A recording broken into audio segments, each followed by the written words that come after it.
সবার নবী জিনের নবীকে মুহাম্মদ সাল্লাল্লাহু আলাইহি ওয়াসাল্লাম যদি প্রশ্ন করি হিন্দুর নবীকে, এবার আপনি তাজ্জব হয়ে যাবেন। বলে মৌলভী সাহেব বলে হিন্দুদের নবীকে, বা আমি যদি বলি খ্রিস্টানের নবীকে, আমি যদি বলি নাসারার নবীকে, আমি যদি বলি জৈনর নবীকে, বলবে হিন্দুদের নবী আবার কে?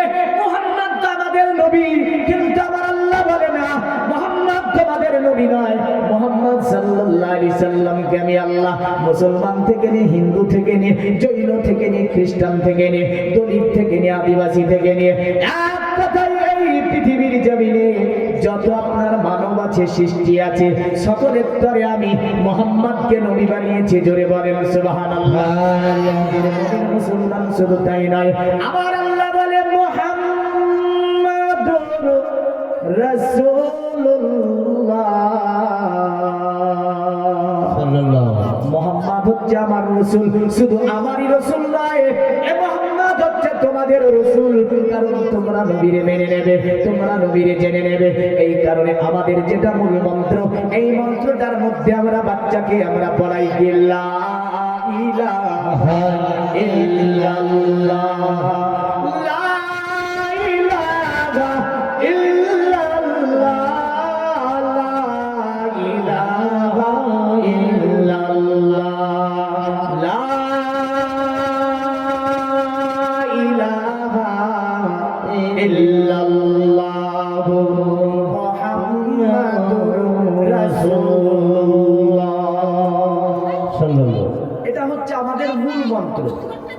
ইসলামের মূল মন্ত্র কোনটা? কলেমায়ে তাইয়্যিবা। এই কলেমায়ে তাইয়্যিবা আমি আসি অন্য দিক থেকে একটু নিয়ে আবার হাদিস কোরআন দিয়ে প্রমাণ করে দিচ্ছি। কলেমায়ে তাইয়্যিবা যেহেতু ইসলামের মূল মন্ত্র, এই মন্ত্রের মানে হচ্ছে আল্লাহ ছাড়া আর কোনো ইলাহা নাই, আল্লাহ ছাড়া আর কোনো মাবুদ নাই। আর মুহাম্মদ হচ্ছে আল্লাহর রাসূল, মুহাম্মদ হচ্ছে আল্লাহর রাসূল। এটা পড়লে কোথা যাওয়া যাবে? স্বর্গে, জান্নাতে। কারণ নবী বলেছে মান ক্বালা লা ইলাহা ইল্লাল্লাহ ফাদাখালাল জান্নাহ, যারা লা ইলাহা ইল্লাল্লাহ পড়বে তাদেরকে আল্লাহ জান্নাত দেবে। জোরে বলো সুবহানাল্লাহ। তাদেরকে আল্লাহ জান্নাত দেবে। এখন যদি বলি আপনারা এখানে যতজন বসে আছেন জান্নাতে যাবেন না জাহান্নামে? হ্যাঁ,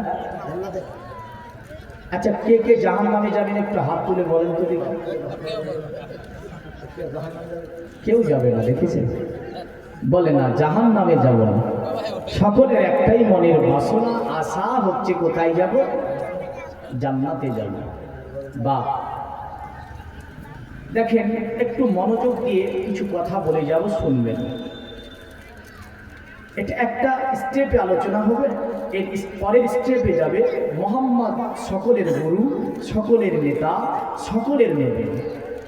প্রথম স্টেপ হচ্ছে জান্নাতে আমরা বলছি সকলে যাব, জাহান্নামে কেউ যাব না। যেখানে কীর্তন হয় ওটা একটা ধর্মীয় রীতিনীতির ওপরে করে না গো? ওখানেও তো অনেক মানুষ থাকে না, থাকে না? ওখানে যাবার পরে যদি বলি তোমরা কে নরকে যাবে, হাত তুলো, কেউ তুলবে? হ্যাঁ, ওখানে যদি তৌহিদ বলে যে তোমরা কে কে নরকে যাবে হাত তুলো তো দেখি, আমি যেমন বললাম কে কে তোমরা জাহান্নামে যাবে হাত তুলো, তো কেউ হাত তুললেন না। অনুরূপ বোঝা যাচ্ছে যদি কোনো পূজা মণ্ডপীতে অনেক মানুষ, সেখানে যদি তৌহিদ বলে তোমরা কে কে বলো তো নরকে যাবে, কেউ হাত তুলবে? বলবে নরকে কে যাবে? স্বর্গে যাবে। কোথায় যাবে? স্বর্গে যাবে। মুসলমান বলছে জান্নাতে যাব, সনাতন বলছে স্বর্গে যাব, খ্রিস্টান বলছে জান্নাতে যাব, দলিত আদিবাসী বলছে স্বর্গে যাব। তো স্বর্গে তো সকলেই চায়, স্বর্গ সকলেই চায়, কিন্তু স্বর্গ কোথায় পাওয়া যায় এটা একটা বিষয়। এই স্বর্গটা কোন জায়গাটাতে পাওয়া যাবে? এ দুনিয়ার মুমিন মুসলমান, আমার নবী বলল শোনো, দুনিয়ার জমিনে তোমরা এক আল্লাহকে আমাকে যদি মেনে নিতে পারো, আমি নবী আমাকে যদি রাসূল হিসাবে মেনে নিতে পারো, তাহলে নিশ্চয় তুমি পরের জগতে স্বর্গ লাভ করিবে, পরের জগতে তোমাকে জান্নাতবাসী হিসাবে ঘোষণা দেওয়া হবে। এই কারণে আমাদের ধর্মে একটা রীতি আছে। কি রীতিটা জানেন? রীতিটা হচ্ছে এই, যখন আমাদের বাড়িতে মৃত্যু সজ্জায় পড়ে যায় বান্দা, যাবার পরে বলে এ বান্দা দুনিয়াতে তুমি কি না করেছো, তুমি একটু তওবা পড়ে নাও, আস্তাগফিরুল্লাহ রাব্বি মিন কুল্লি জামবি ওয়া আতুবু ইলাইহি, অতঃপর বলে লা ইলাহা ইল্লাল্লাহ মুহাম্মাদুর রাসূলুল্লাহ সাল্লাল্লাহু আলাইহি ওয়াসাল্লাম। কারণ আমার আল্লাহ নবীকে কথা দিয়েছে, আমার নবী পৃথিবীর জমিনে কোনো ব্যক্তি যদি অতএব লা ইলাহা ইল্লাল্লাহ পড়তে পড়তে দুনিয়া থেকে শেষ নিঃশ্বাস ত্যাগ করে, আমি আল্লাহ তাকে জান্নাত দেব। জোরে বলেন সুবহানাল্লাহ। আমার ধর্মে এই মন্ত্রটা পড়ানো হয়। আর সনাতন ধর্মে একটা মন্ত্র আপনার স্বর্গে যাওয়ার জন্য বলা হয়েছে, কারণ সনাতন ধর্মে এই মন্ত্রটা যারা পড়াবে তারা হবে ব্রাহ্ম গোত্রের মানুষ, তারা হবে ব্রাহ্মণ গোষ্ঠী, বড় চালাক চতুর হয়, বুঝলেন? এরা যখন আপনার আসবে, মন্ত্রটির নাম হচ্ছে মনোমন্ত্র। এই মনোমন্ত্র ছাড়া স্বর্গে যাওয়া কখনোই সম্ভব হবে না। মনোমন্ত্র না পড়লে স্বর্গে যাওয়া যাবে না। আপনার এই মনোমন্ত্র কি বলতে চেয়েছে? আমাদের মন্ত্রে বলছে লা ইলাহা ইল্লাল্লাহ মুহাম্মাদুর রাসূলুল্লাহ। আর মনোমন্ত্র কি বলতে চেয়েছে জানেন? মনোমন্ত্র মৃত্যু সজ্জিত ব্যক্তিকে তুলসী গাছ তলায় লাগানোর পরে আপনার বলবে ওই তৌহিদ, আপনার যাবার পরে কানের কাছে মুদ্রার পরে বলবে সুর ইল্লা কবর ইল্লাল্লাহ ইল্লাল্লাহ লা ইলাহা ইল্লাল্লাহ লা ইলাহা পরম জন্ম বৈকুণ্ঠ পর ওয়ানিটাতে যাবি নবী মুহাম্মদ। পৃথিবীর জমিনে বান্দা মৃত্যুর পরে তুই যদি স্বর্গ লাভ করিতে চাস, এক আল্লাহ ছাড়া অন্য কারো জিকির করা যাবে না, জিকির করতে হবে এক আল্লাহ। আর তোকে দুনিয়াতে একটা মন্ত্র জপতে হবে, ওই মন্ত্রটা হচ্ছে লা ইলাহা ইল্লাল্লাহ পরম জন্ম বৈকুণ্ঠ পর ওয়ানিটাতে যাবি নবী মুহাম্মদ। যারা লা ইলাহা ইল্লাল্লাহ মানে এক আল্লাহ ছাড়া কোনো মাবুদ নাই, এটাকে যারা মেনে নেবে তারা যেন অতি সম্মানের অধিকারী হবে। আর যারা মুহাম্মাদের নামকে জপে নিতে পারবে তারা জান্নাতের অধিবাসী হবে। সুবহানাল্লাহ, নারে তাকবীর, নারে সালাত। তাহলে জান্নাতের অধিবাসী তারা যারা দুনিয়ার জমিনে এক আল্লাহ ছাড়া অন্য কারো ইবাদত করবে না, আর মুহাম্মদকে রাসূল হিসাবে স্বীকৃতি দেবে, তারাই আল্লাহর স্বর্গে বসবাস করতে পারবে। এখন তো দুনিয়ার জমিনে মুসলমান বলছে এক আল্লাহ, আর খ্রিস্টান কটা আল্লাহর কথা বলেছে? তিনটি আল্লাহ। কটা আল্লাহ? খ্রিস্টান বলছে তিনটি আল্লাহ, গড দি হলি সন, গড দি হলি ফাদার, গড দি হলি গস্ট। পবিত্র পিতা, পবিত্র আত্মা, পবিত্র পুত্র, মানে তিনটি আল্লাহতে বিশ্বাস করে তারা। আমরা যাকে আমরা বলি যিশু, তাকে তারা বলে আল্লাহ। আমরা যাকে বলি ঈসা, মানে তাকে তারা বলে যিশু। আমরা যাকে বলি মরিয়াম, ওরা বলে মেরি। আমরা যাকে আল্লাহ বলি, ওরা তাকে গড বলে। কি বলে? গড। তাহলে আল্লাহ কটা হলো? তিনটা হলো। এরপর সারাটা জাতি পারসিক, এরা বলল না তোমাদের এটা ভুল। বলে কেন ভুল? বলে আল্লাহ তিনটি নয়, দুটি হবে। কটা হবে? এক আল্লাহ মঙ্গল করে আর এক আল্লাহ অমঙ্গল করে। নাউজুবিল্লাহ। এ বললো এক আল্লাহ। পারসিকরা বলছে এক আল্লাহ মঙ্গল করে আর এক আল্লাহ অমঙ্গল করে। মানে আমরা কখনো উজুট খেয়ে পড়ে যাই তো একটা আল্লাহ করে, আর দেখা যাচ্ছে যে আমরা ভালোভাবে চলতে পারি, এটা একটা আল্লাহ করে। নাউজুবিল্লাহ। আর সনাতন ধর্মে বলে কামনিস্তে হতুম গানা প্রাপন্ন দেবতা তান্তাং নামাস্তাই প্রাকৃতা নেয়াতা সবা। আজ থেকে 1500 বছর আগে তাদের আল্লাহ ছিল 360টা। কটা? 360টা। তবে দেয়া আছে মানে কাবার মধ্যে 360টা ছিল। বাপ রাগ করুন না, আমি কাউকে ব্যথা দিয়ে কথা বলবো না, সোশ্যাল মিডিয়ায় যাবে আমি জানি। লাগান আছে আমার মুখে, বলুন লাগানবিহীন কথা বলা যাবে না। তো যাই হোক, দেখেন এগুলো নিয়ম অনুসারে সবগুলোকে যিনি পরিষ্কার করেছিলেন তিনি আব্দুল্লাহর ছেলে মোহাম্মদ সাল্লাল্লাহু আলাইহি সাল্লাম। কে? মোহাম্মদ সাল্লাল্লাহু আলাইহি সাল্লাম। এতটা আল্লাহ, এতটা যদি আল্লাহ হয় ঝামেলা হবে না? হবে না? ঝামেলা হবে না? নবী যখন কাবার পাশে বলছিলেন এই কথাটা, লা ইলাহা ইল্লাল্লাহ, আল্লাহ ছাড়া কোনো মাবুদ নাই, আল্লাহ ছাড়া কোনো মাবুদ নাই, আল্লাহ ছাড়া কোনো মাবুদ নাই, তখন তারা বলল, মোহাম্মদ তুমি কি বলছো এটা, যে আল্লাহ ছাড়া কোনো মাবুদ নাই, এতটা মাবুদ তুমি দেখতে পাও না? নবী বললেন এতটা মাবুদ, এতটা যদি মাবুদ হয় বলেন কারো মেয়ের বিয়ে ধরে, কারো মেয়ের দেখেন।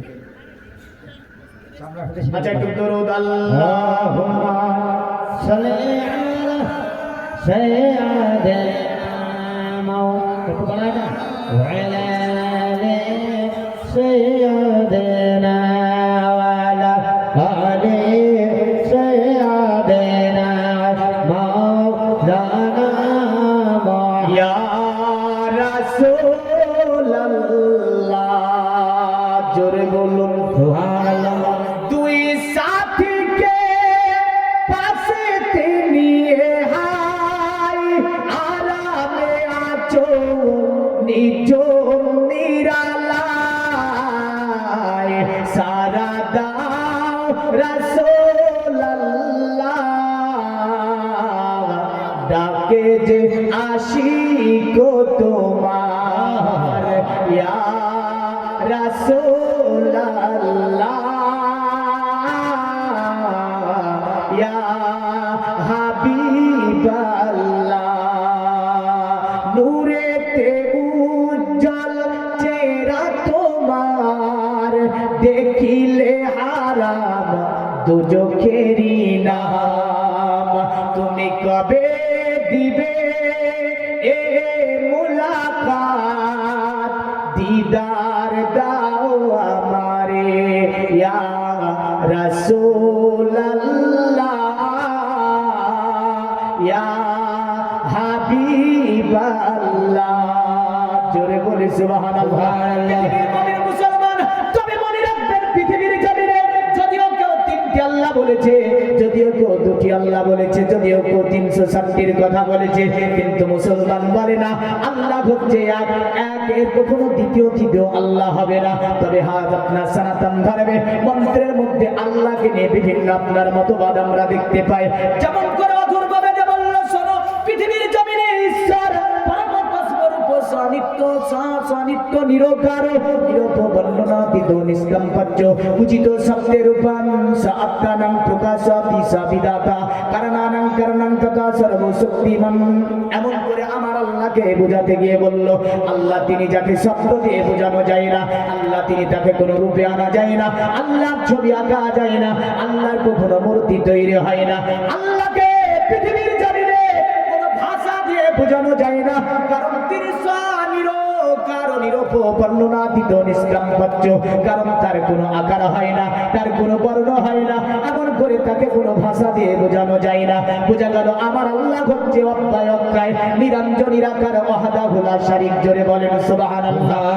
মক্কাতুল মুকাররমার সরজমিনে এটাই বললেন, শোনে আরবের মানুষ তোমরা এক আল্লাহ ছাড়া অন্য কাউকে মানতে যাবে না, এক আল্লাহ ছাড়া অন্য কারো ইবাদত করবে না, এক আল্লাহ ছাড়া অন্য কারো আতিথ্য তোমরা উপাসনা করবে না। চতুর্দিকে মানুষ মুহাম্মদকে এত ভালোবাসত, সকলে বলতো আল আমিন বলে আমার নবীকে ডাক দিত। নবী আমার যখন বললেন শোনো আল্লাহ ছাড়া অন্য কাউকে মানবে না, ওই সময় আমার নবীকে যারা আমার নবীর বিরুদ্ধে যারা বহু কথা বলতে লাগলো, এ মুহাম্মদ এটা কেমন করে বলো তুমি, এর আল্লাহ ছাড়া অন্য কাউকে মানা যাবে না।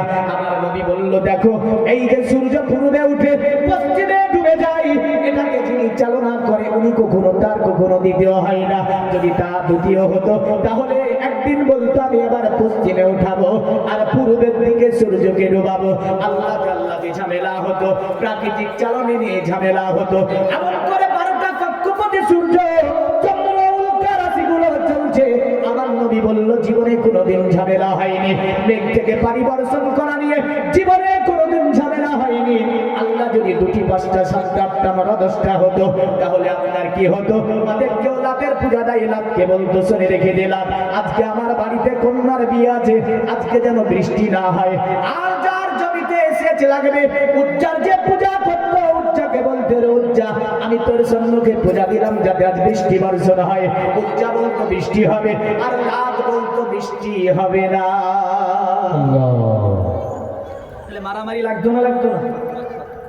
বোঝা যায় যে মেঘ থেকে পানি যিনি বর্ষণ করে তিনি আত্মার দ্বিতীয় হয় না। এমন করে সূর্য যিনি চালনা করে, এমন করে আপনার ওই যে চাঁদ এখন কক্ষপথে চলছে, উল্কা রাশিগুলি বিল বিল বিল করে আসমান থেকে আমাদেরকে কি দিচ্ছে? লাইট দিচ্ছে। এমন করে পৃথিবীতে প্রাকৃতিক নিয়ম আপন ভাবে যেইভাবে চলছে, এগুলোকে যিনি আপনার চালনা করে, এগুলোকে যিনি আপনার চালনা করে তিনি এক, এতে কোনো সন্দেহ নাই। আমার আল্লাহ তাই বলে,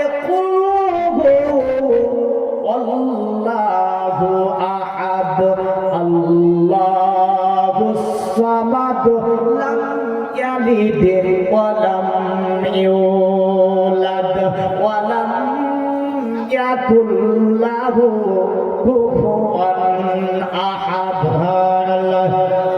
এই সূরাটার নাম কি? সূরা ইখলাস।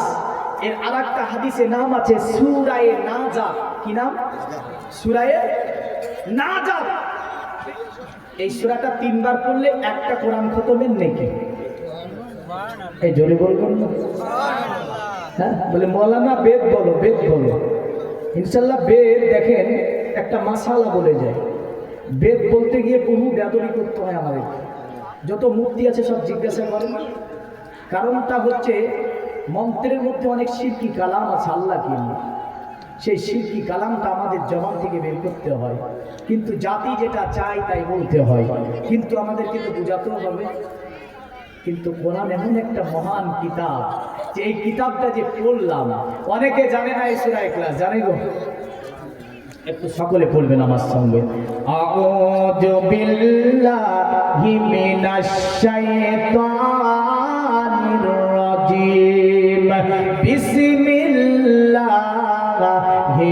রহমানির রহিম।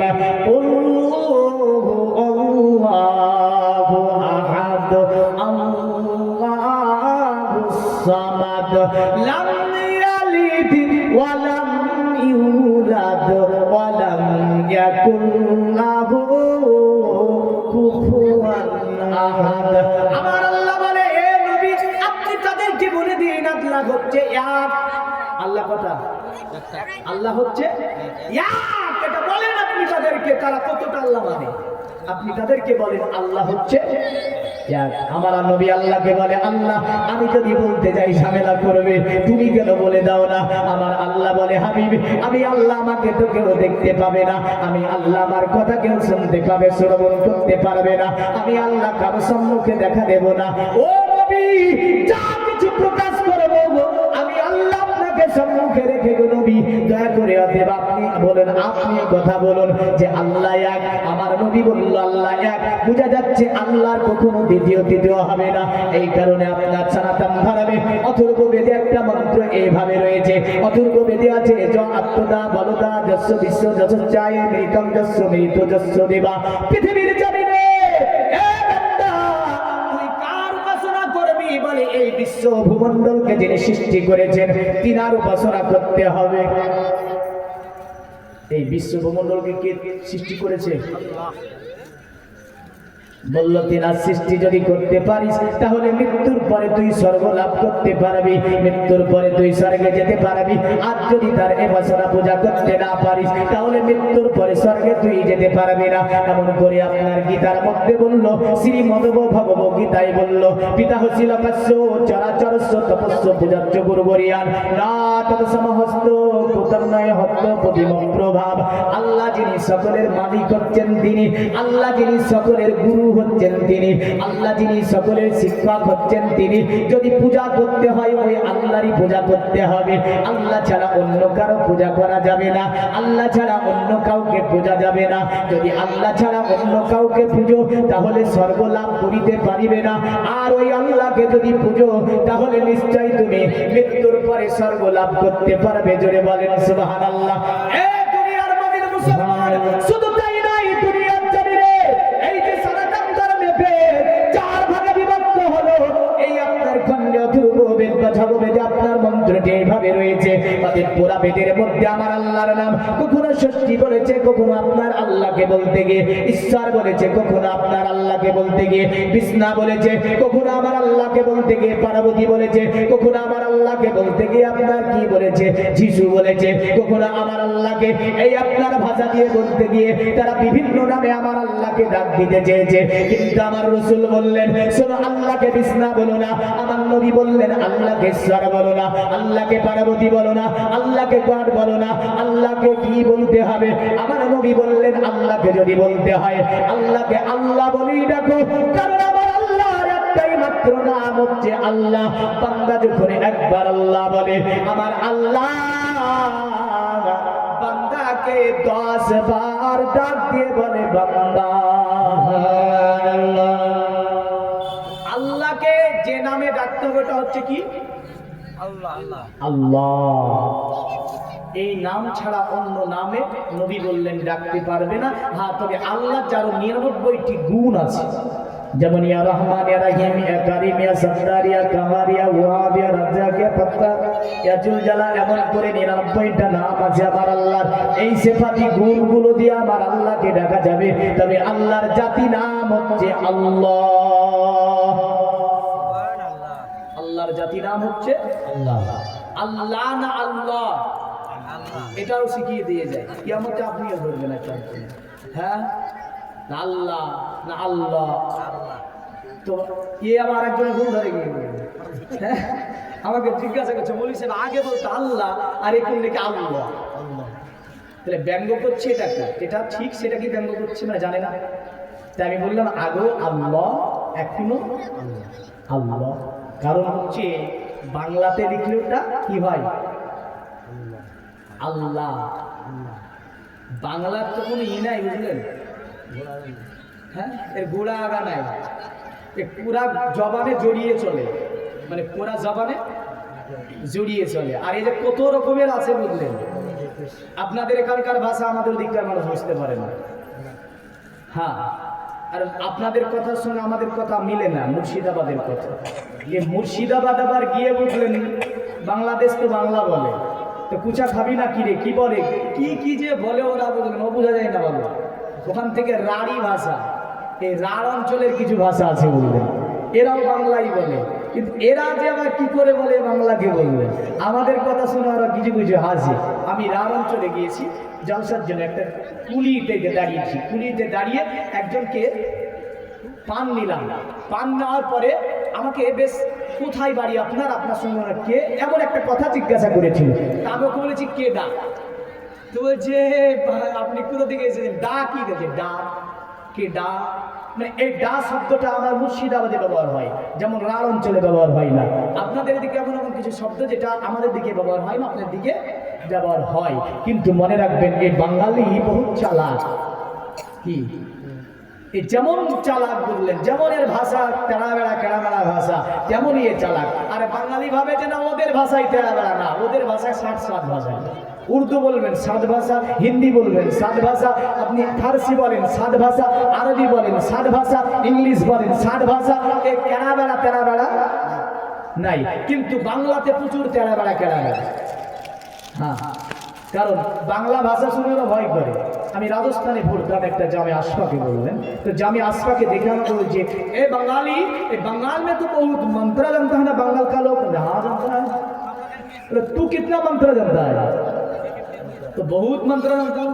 तो चल एक मंत्र पढ़ के सुना हमको। তাই ঠাকুরকে বদ্ধ করে দেখবো এবার জগৎটাকে কেমন করে করছে মানুষ, যুগান্তরের ঘূর্ণি পাকে দেশ বিদেশ দেশান্তরে। चल रुक रुक, ये बहुत कर्रा मंत्र है। আমি তো বলছি বিদ্রোহী কবি কাজী নজরুল ইসলামের কবিতা। तो बोलছে बंगाली ये मंत्र का काम क्या है? तो আমি বললাম ये मंत्र पढ़कर अगर इंसान पार दम किया जाए तो बकरी बन जाएगा। हाँ नहीं मंत्र पढ़े যদি মানুষের উপর ফুক দেওয়া হয় ছাগল হয়ে যাবে, बकरी हो जाएगी। तो ये बहुत कर रहा चल मत पढ़ना तो मेरे सामने। हाँ মানে ওটা পড়লে বাইচান যদি বকরি হয়ে যায়। হ্যাঁ তো বাঙালি বাইরে যে এমন বহু মন্ত্র শোনায়, শোনায় না শোনায় না, অনেক ভাষাভাষীর মানুষকে অনেক মন্ত্র শোনায় আর ও ভাবে যে বাঙালি মন্ত্রই পড়তা। হ্যাঁ তো যাই হোক দেখেন আল্লাহ এটা শুদ্ধ নাকি আল্লাহ এটা শুদ্ধ? শুদ্ধ হচ্ছে আল্লাহ। আমরা আযান দেব যখন কি বলবো? আল্লাহ আকবার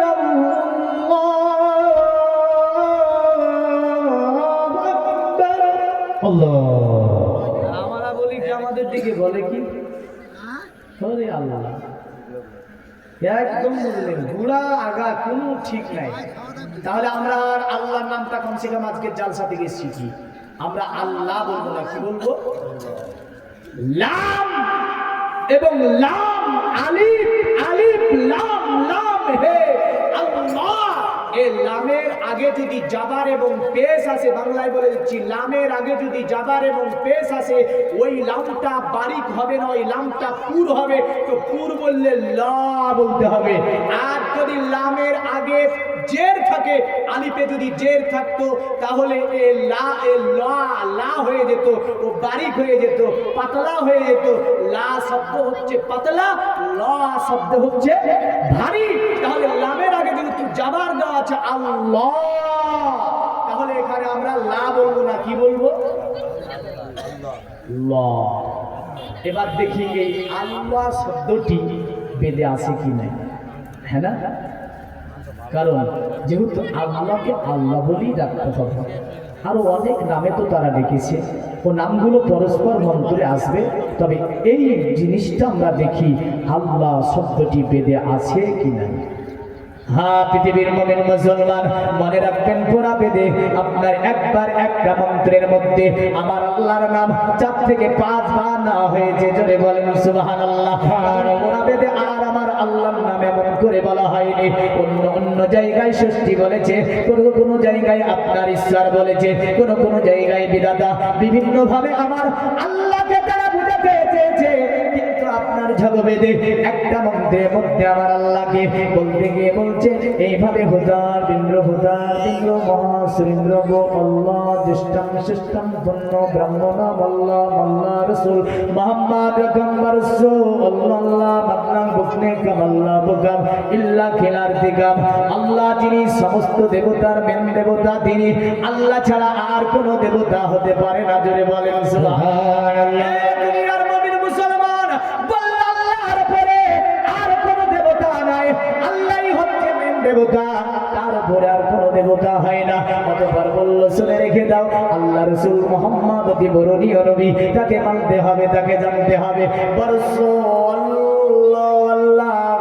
আল্লাহই হচ্ছে আল্লাহ, আল্লাহর কখনো আর ওই দ্বিতীয় হবে না। যেমন করে বলে একং ব্রহ্ম দত্ত নাহিরা দত্তি কিঞ্চং একং আদ্যত্তং না দ্বিতীয় না তৃতীয় চতুর্থ না পঞ্চমে না পঞ্চম না ষষ্ঠম সপ্তম না পঞ্চমে না অষ্টম না নবম দশম না পঞ্চমে জয় একং বিদুনি গোবৃতং বেদ। বলল আল্লাহ যিনি তিনি এক, তাকে এক বলিয়ে জানিতে হবে। বুঝতে কি অসুবিধা হয়, মানতে কি অসুবিধা হয়, বুঝিয়ে দিই। বললো না দ্বিতীয় না তৃতীয় চতুর্থ না পঞ্চমে। বলে আল্লাহ যিনি তিনার কখনো দ্বিতীয় তৃতীয় চতুর্থ পঞ্চম হয় না, না সপ্তম না সপ্তম না অষ্টম না নবম দশম না পঞ্চমে, তিনার অষ্টম নবম দশম কোনটাই হয় না। জয়িতাং বেদমে গভীরতাং বেদ, তাকে যারা একক বলিয়া জানিবে তাহারাই ও তাহাকে প্রাপ্ত হইবে, তাহারাই তাকে পেয়ে যাবে, জোরে বলেন সুবহানাল্লাহ। আল্লাহর কোনো শরীক হয় না, আল্লাহর সঙ্গে কারো তুলনা হয় না। আল্লাহ যিনি তার সঙ্গে কাউকে মিলানো যায় না, এটাই আপনার যদিও মনীষী ঝিরা বলতে চেয়েছে, তবে হ্যাঁ বিভিন্ন মন্ত্রের মধ্যে যদিও আপনার এড়িয়ে বেরিয়ে করে ফেলেছে। যেমন করে আপনার বলেছে আল্লাহর কথা বলতে গিয়ে যদিও আপনার অথর্ব বেদে এ কথা বলেছে যে অথর্ব বেদে বলেছে সনিত্য নিরকার নিরূপ বর্ণনাতীত নিষ্কাম পচ্চ কুচিত শব্দের রূপান স আত্মানাং প্রকাশতি স বিদাতা কারণানাং কারণাং, এখানে বলতে গিয়ে বলছে কুচিত শব্দের রূপান স আত্মানাং স বিদাতা। সুবহানাল্লাহ, যেখানে সেখানে সুবহানাল্লাহ আমি তো বলতে পারতাম, হ্যাঁ না? যেখানে সেখানে সুবহানাল্লাহ বলবেন না, হ্যাঁ? এখানে কারণ কুচিত শব্দের রূপান স আত্মানাং প্রকাশতি, মানে আল্লাহ যিনি তিনি নাকি আত্মা রূপে সময় সময় প্রকাশ পায়। নাউযুবিল্লাহ। হ্যাঁ, তাহলে বুঝবার কারণ যে এক জায়গায়, হ্যাঁ, কিন্তু এই আশিকে রসুল সুবহানাল্লাহ আলহামদুলিল্লাহ আমি দেখেছি যা এত বলে, হ্যাঁ বলা তো আপনাদের বেশি দরকার, হ্যাঁ না? কিন্তু আপনারা চুপ আছেন বলে ওটাকে রেখে রেখেছি। হ্যাঁ, ও আমাদের বদলে বলে দেবে, বদলে বলছেন তো, ওদের বদলে বলেন নবীর মহাব্বতে দেখেন, আপনাদের বদলে কিন্তু বলে বলে না। বুঝা গেল? তাহলে খাবার পাবে, হ্যাঁ হাদিয়া দেবেন, হ্যাঁ হাদিয়া দেবে নাকি খাবারও দেবে না, বলছে বদলে বলা লাগবে। তো যাই হোক, এখানে যে শব্দটা বললো, যে শব্দটা হচ্ছে আল্লাহ তিনি নাকি কখনো কখনো মানে আত্মারূপে প্রকাশ পায়, এই কথাটা মারাত্মক চরম পর্যায়ে আমার আল্লাহর সামনে ব্যবহার। এ মতটা যদিও খ্রিস্টানদের একটা মত, খ্রিস্টানরা বলেছিল আল্লাহ যিনি তিনি মানুষের দুঃখ কষ্ট সুখ ভালোবাসা প্রেম ইত্যাদিকে বুঝতে তিনি সক্ষম নন। নাউজুবিল্লাহ। তাই তিনি মেরির পেটে জন্ম নিলেন মানব রূপে, মানব রূপে জন্ম নিয়ে তিনি মানব কাছে বসবাস করে তিনি এটা বুঝলেন যে মানব প্রেম কেমন হতে পারে, মানব ভালোবাসা কেমন হতে পারে, মানব হয়ে মানবের সঙ্গে কেমন চলাফেরা করতে হয়, এটাকে বোঝানোর জন্য তিনি মেরির পেটে গড নাকি জন্ম নিল। বলুন নাউজুবিল্লাহ। তাহলে মেরির পেটে যদি গড জন্ম নেয়, আমি বলি এখানে তো তিত্ববাদ হওয়ার কথা নাই, তিত্ববাদ হওয়ার কথা ছিল। কারণ গড তিনি মেরির পেটে জন্ম নিল, আর যিশু যিনি তিনি তো মেরির পেটে জন্ম নিল, এখানে গডটা কোথায় গেল? বোঝা গেল এই তন্ত্র যা বলতে চেয়েছে তাদের উদ্দেশ্য যেটা ছিল বিলকুলই মারাত্মক চরম পর্যায়ে ভুল কথা। কারণ আল্লাহ কখনো কোথাও কারো পেট দিয়ে জন্ম নেন না। আল্লাহ বলছে লাম ইয়ালিদি ওয়া লাম ইউলাদ ওয়া লাম ইয়াকুল লাহু কুফুয়ান আহাদ। জোরে বলেন সুবহানাল্লাহ। তিনি কাউকে জন্ম দেননি, আর তিনি কারো কাছ থেকে জন্ম নেননি। আবার আল্লাহ বলে ওগো নবী বলে দেন আমি কারো কাছ থেকে জন্ম নিইনি, আর কাউকে আমি আল্লাহ পাক জন্ম দিইনি। বুঝা গেল আমার আল্লাহ দুনিয়ার জমিনের জন্ম থেকে পবিত্র। জোরে বলুন সুবহানাল্লাহ। এবার আসি আমার আল্লাহ সম্পর্কে আমরা যে মতগুলো জানলাম, এতে ক্লিয়ার বুঝতে পারছি যে আল্লাহ এক ছাড়া দ্বিতীয় হবে না, আল্লাহ একই হবে, তার দ্বিতীয় হবে না। এবার দেখেন এই আল্লাহকে পেতে গেলে কিছু করা লাগবে না? লাগবে না? হ্যাঁ লাগবে না? লাগবে। আমি যদিও আমাকে ওঠার আগে কয়েকটা টপিক একদিক থেকে পেয়েছি আর একদিক থেকে পেয়েছি, তবে একটা রুলস আছে, সেই রুলসই বলে যাব। দেখেন আল্লাহকে কিসের মাধ্যমে পাওয়া যায়? একটা দিক হচ্ছে রাসূলুল্লাহর সম্মুখে সাহাবারা বসে আছে। কারা বসে আছে? আল্লাহর নবী বললেন সাহাবীরা, এ সাহাবীরা তোমরা কি কেউ আল্লাহকে রাজি করতে চাও? সাহাবীরা বলল ইয়া রাসূলুল্লাহ, ইয়া হাবিবাল্লাহ, গো নবীজি আল্লাহকে কেনা রাজি করতে চাই, আল্লাহকে কেনা খুশি করতে চাই।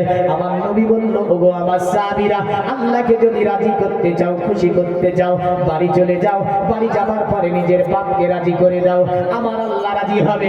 হাদিসটা বর্ণনা হয়েছে ইমাম বুখারী শরীফে বর্ণনা করেছে। জোরে বলেন সুবহানাল্লাহ। পৃথিবীর মুমিন মুসলমান বর্তমান সমাজের অবস্থা যদি দেখতে যাই, দেখতে পাই বাবাকে আপনার সন্তান কোনো সম্মান করে না, মাকে ছেলে কোনো সম্মান, আপনার ছেলে মায়ের কোনো সম্মান করে না।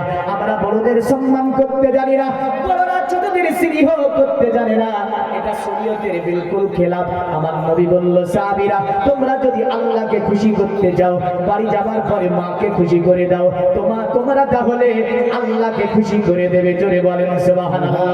এই কারণে পৃথিবীর জমিনে আল্লাহর নবী দেখলেন মক্কাতুল মুকাররমার জমিনে এমন একটা যুগ ছিল, যে যুগে আপনার যদি কোনো পরিবারে সর্বপ্রথম কন্যা জন্ম নিয়েছে, আল্লাহর নবী দেখলেন তারা যেন মরুর প্রান্তরকে খুঁড়ে ওই ছোট ছোট কন্যাগুলোকে জিন্দা দাফন করে দিয়েছিল। শুধু তাই নাই, নারী, পৃথিবীর নারী, তোমাদের কোন স্বাধীনতা সমাজে ছিল না, তোমাদেরকে পশুর মতো ব্যবহার করা হতো, তোমাদেরকে দাসী রূপে ব্যবহার করা হতো, তোমাদেরকে দাসী রূপে মানুষ ব্যবহার করে যেমন ইচ্ছা তেমন ভাবে চুরিয়ে ফেলে দিত। কিন্তু আল্লাহর নবী দুনিয়াতে আসলেন, আসার পরে বললে এই প্রথার আমি অবসান ঘটাবো, দুনিয়ার জমিনে আমি রাসূলুল্লাহ নারীদের স্বাধীনতা ফিরে আনবো, দুনিয়ার জমিনে মানবকে মানব হিসাবে আমি রাসূল প্রতিষ্ঠিত করব, দুনিয়াকে বাসযোগ্য করে তুলব। কারণ দুনিয়াটা আপনার বাসযোগ্য হয়েছিল না, এখানে নারীদের বেঁচে থাকার অধিকার ছিল না, ছোট ছোট বাচ্চা যাদের মা বাবা মারা গিয়েছিল তাদের বেঁচে থাকার অধিকার নাই।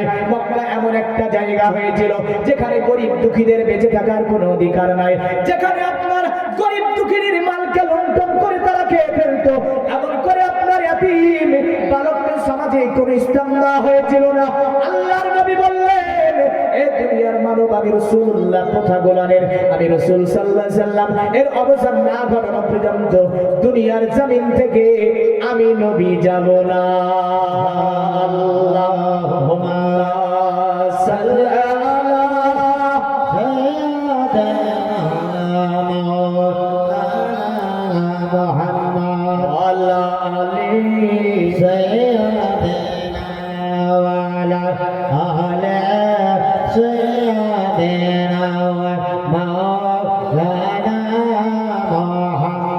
একদিন তোমাকে পরিয়ে কাফন, আত্মীয় স্বজন করবে দাফন। করবে না, করবে না? আমি যখনই দুরূদ পড়ি দু এক কলি লাভ পড়ি, এটা আমার অভ্যাস, বুঝলেন? আরে একদিন তোমাকে পরিয়ে কাফন, আত্মীয় স্বজন করবে দাফন, হঠাৎ চলে যাবে আদরের ধান, প্রিয় মা বাবার ভাসিয়ে নয়ন, তৈরি থেকো তৈরি রেখো,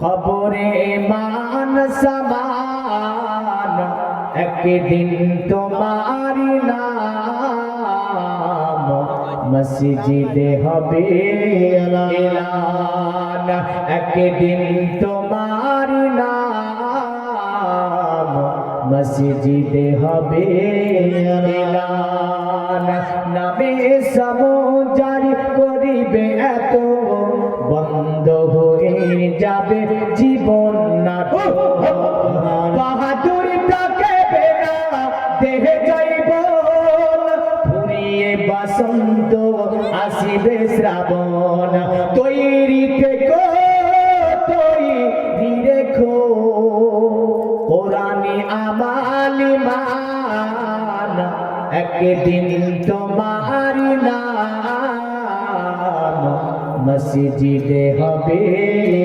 এলান, একদিন তোমার নাম মসজিদে হবে এলান। আল্লাহুম্মা সাল্লি আলা সাইয়্যিদিনা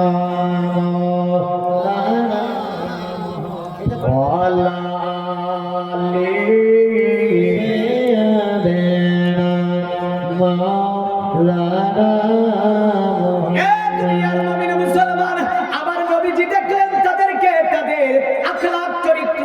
কিছুই নাই, এই কারণে সনাতন ধর্মে একটা কথা বলেছে নবীজির জন্য যে এতসমিল্লন্তারে মিলচ্চাচার্যেন সম্ভাবিত মহামাদিতিকাত শিক্ষ সকা সম্ভাবিত নিপ্রসেচার মহাদেবং মরিস্তাল নিবাসী নাম গঙ্গা জনিষ্ঠ সমস্নাপ্য পঞ্চগব্য সম্ভবিতে নমস্তে বিনিজানাথ মরুস্তাল নিবাসিনে তিপ্রারসুর নাসাই বহুমায়া প্রবর্তিনে অতএব ওই মরুর প্রান্তরে এমন একটা অবস্থার সমাতে মুহাম্মদ নামে যিনি দুনিয়াতে এসেছিলেন, তিনি আসার পরে চরিত্র শিখিয়েছে মানুষকে, দুনিয়াকে বাচ্চক্য করে তুলেছে, মানবকে মানব হিসাবে প্রতিষ্ঠিত করেছে যিনি, এমন করে দুনিয়ার জমিন থেকে অশ্লীলতাগুলোকে যিনি মিটিয়ে দিয়েছে, দুনিয়ার জমিন থেকে অতএব কুসংস্কারের যিনি অবসান ঘটিয়েছে, তিনি হচ্ছে আব্দুল্লাহর ছেলে, নাম হচ্ছে তার মুহাম্মদ। জোরে বলেন সুবহানাল্লাহ। 6000 বছর আগে পণ্ডিত বলেছিলেন কথা, তাই বলেছিল নামাস্তে বিরিজানাত মরিস্তান নিবাসিনে, ও মিরস্তাদে আগমনকারী ব্যক্তি তোমাকে জানাই আমরা প্রণাম, তিপ্রা রাসূল রাসাই বহুমায়া প্রবর্তিনে, দয়া করে তোমার কদমের নিচে আমাদেরকে একটু জায়গা দিও, আমাদের জীবন ধন্য হয়ে যাবে। সুবহানাল্লাহ। কার কদমের নিচে? তো মুহাম্মদ সাল্লাল্লাহু বলেন, মুহাম্মদ সাল্লাল্লাহু আলাইহি ওয়াসাল্লামের কদমের নিচে জায়গা চাই না? চাই না? নবীরে ভালোবাসেন তো? বাসেন? এক বাক্যে সকলে বাসেন নবীকে ভালো? হ্যাঁ। মদ খাচ্ছে চলে যাচ্ছে, মাতলামি করছে চলে যাচ্ছে, বলে নবীরে ভালোবাসি, বলে কে কে বলেছে আমার চেয়ে কে বেশি ভালোবাসে? বলবে না? মাতলাম করছে। এই মুসলমান চায়ের দোকানে বসে বসে চা খাচ্ছে, টিভি চলছে, ওকে যে জিজ্ঞাসা করেন তুমি নবীরে ভালোবাসো? বলে হ্যাঁ। কে বলেছে নবীরে ভালোবাসি না? মসজিদে নামাজ হচ্ছে, যাই না। মসজিদে নামাজে যাবে না। রমজান মাস তারাবির নামাজ চলছে, আরে মুসলমান রাস্তাঘাটে এদিক ওদিকে যাচ্ছে, একেও জিজ্ঞাসা করেন তুমি কি নবীরে ভালোবাসো? তো কি বলবে? বাসি না বলবে? এই বাসি না বলবে? কি বলবে? হ্যাঁ, আমি নবীকে সবচেয়ে বেশি ভালোবাসি। গেজায় টান মারে আর বলে যে আমিও নবীরে সবচেয়ে বেশি ভালোবাসি। হ্যাঁ, আরে নবীর দেওয়ানা।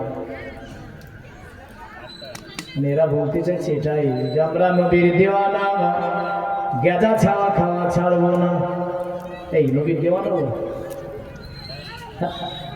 বলে আমরা নবীর দেওয়ানা, বাবা মায়ের খিদমত করবো না।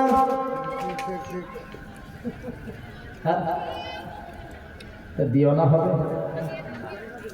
হবে না।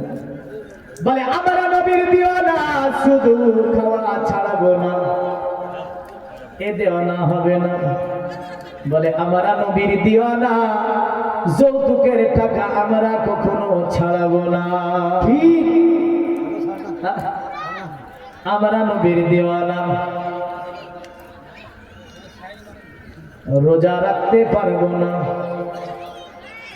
হায়রে দেওয়ানা। দেওয়ানা তো তারা যারা বলে আমরা নবীর দিওয়ানা, নামাজ কবু ছাড়বো না, আমরা নবীর দিওয়ানা, রমজানের রোজা বাদ আমরা দেব না, আমরা নবীর দিওয়ানা, সুদের ধারে যাব না, আমরা নবীর দিওয়ানা, যৌতুকের টাকা নেব না। ইনশাআল্লাহ বলো, দেখেছেন যুবকরা চুপ আছে, ওকে ঠিয়ে নিয়ে বসে আছে। হ্যাঁ, এনে বসেছে না। আর বুড়োগুলো বলছি ইনশাআল্লাহ নেব না। তো কি করবে? যৌতুকের টাকা হ্যাঁ তো নিয়ে নিয়েছে, বুড়োরা তো নিয়ে নিয়েছে, যুবকরা চেপে বসে আছে। তাহলে মৌলবি বলছে কি আর 5 লাখ পাবো, এদিকে যৌতুক আছে গো, হাই ছি ছি ছি, এদিকেও আছে। হ্যাঁ, এর চেয়ে লজ্জাজনক কাজ আর কিছু আছে? খবরদার, সংস্কার করুন। সংস্কার না করতে পারলে কখনোই আমাদের এগুলো করে কোনো কাজ হবে হবে না। নবীর দেওয়ানাকে, দেওয়ানা তো তারা যারা দুনিয়াতে বলে আমরা নবীর দেওয়ানা, হারামের ধারে যাব না। জোরে বলেন সুবহানাল্লাহ। নবীর দেওয়ানা, পিতামাতার খিদমত বাদ দেব না। সুবহানাল্লাহ। কয়জন করেন পিতামাতার খেদমত? আর যদি দেখা যায় রাসূলের দুটি হাদিস প্রথম শুনিয়ে দে। বেদ পুরাণে তো অনেকগুলো জিনিস বললাম, আবার বেদ পুরাণে আসবো, জানলে বাস্তা মহাভারতে ইনশাআল্লাহ আবার আসার চেষ্টা করব। তবে নবীর দুটি হাদিস শুনিয়ে যাই। আল্লাহর নবী বসে আছেন, আল্লাহর নবী বসে আছেন, আমার নবীজি সম্মুখে বুঝলেন সাহাবারা বসে আছে। নবীজি হঠাৎ করে বলছেন রাগিমা আনফুগো, রাগিমা আনফুগো, রাগিমা আনফুগো। আমার নবী বললেন এ সাহাবীরা তাদের নাকগুলো ধুলায় ধূসরিত হয়ে যাক, তাদের নাকগুলো ধুলায় ধূসরিত হয়ে যাক। সাহাবীরা বলছে কিলা মানে ইয়া রাসূলুল্লাহ, ও আল্লাহর নবী আপনি কারে এমন কথা বলেন যে তাদের নাকগুলো ধুলায় ধূসরিত হয়ে যাক, তাদের নাকগুলো ধুলায় ধূসরিত হয়ে যাক? আল্লাহর নবী বলছে ক্বালা মান আদরাকা ওয়ালিদাইহি ইন্নাল কিবারু আহাদুহুমা আও কিলাহুমা সুম্মা লাম ইয়াদখুলিল জান্নাহ। পৃথিবীর জমিনে যারা বুড়া বাপ মা পেল অথচ আল্লাহর জান্নাত পেল না, ওদের পৃথিবীর জমিনে বেঁচে থেকে কোনো লাভ নাই, ওরা ধ্বংস হয়ে যায়। তো বুড়া বাপ মা অনেকে পেয়েছে, সম্মান করেছে, সম্মান করেন। একাধিক মানুষ যারা বেদ পড়েন, বেদ বলেন বলে একাধিক তারা নামাজ পড়ে না। হ্যাঁ, ওরা হচ্ছে বাজার ঘোরা মানুষ, শুধু বেদ শুনবে কি করে জানেন তো, পড়ার স্টাইল আলাদা লাগবে ওদেরকে। হাম চন্দি ভগবান, আমি এখানে পূজা দিতে এসেছি নাকি? হ্যাঁ, হাম দিবা दीवाल किस्ति चारष्टं पुष्टं स्वासंतुष्टं कलकुरुजुनि चाबुबा। पूजा দিচ্ছি নাকি জলসা এসেছে? খুব সাবধান, ভয় লাগে। আপনার ভয় না থাকতে পারে, আমার তো ভয় লাগে। কি বলছে আমি তো জানি, আপনি তো জানেন না যে আমি কি বললাম, আপনি জানেন? আপনি জানেন না যে আমি ভাষাগুলো কি বললাম এর মানে কি হতে পারে, আমি জানি না। আপনাকে শুনতে ভালো লাগলো, হং বলছে, এগুলো বলছে, এ কিনা লাগছে। আচ্ছা আপনি বলেন তো, তার চেয়ে ভালো নয়? লাকাদি জাআকুম রাসূলুম মিন আনফুসিকুম আজিজ। সুবহানাল্লাহ, এর চেয়ে কি মহান জিনিস আর আছে? কি সুন্দর দেখেন মেল। আজিয়ে